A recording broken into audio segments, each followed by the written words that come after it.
We got together during COVID and formed this organization. We saw a huge need for it. There was no associations that were led by leaders working in the industry and also who had the acumen to move the industry forward. So we rallied together with our closest colleagues who also were willing to put in the work and created this organization just 14 months ago.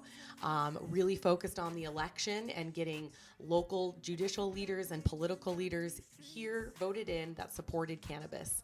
So when we started the organization, this was prior to cannabis consumption lounge bill passing. But our thought was, okay, well, if you have a vested interest in getting this bill passed, we want to be the group that comes together as one voice instead of a bunch of little voices, all trying to say the same thing or really similar things. Let us all come together as one coalition.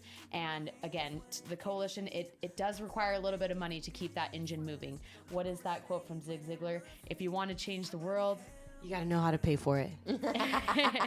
And I've been able to use my story. I recognize my privilege as a white woman to have such a lucky plea deal, because there's so many folks that got the same charge as me, but they didn't get the same plea deal, and so they have this felony on their record, or they're in jail. They are not getting these jobs. They're not getting housing.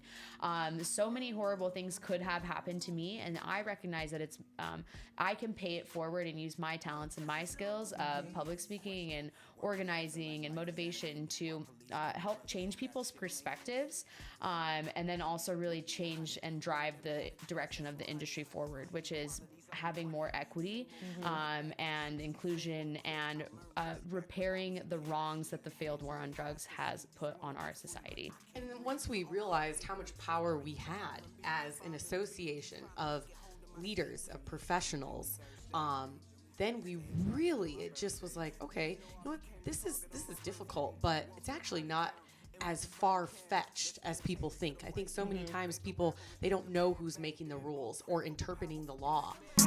When is enough enough? When is the hate turned into love? They just keep killing us, never to face the consequence. I put my hands way up, keeping my hands where they can see.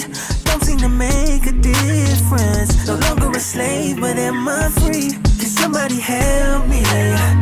Cause I can't breathe. Can somebody help me? No justice, no peace. Can somebody help me? Cause I can't breathe. Can somebody help me?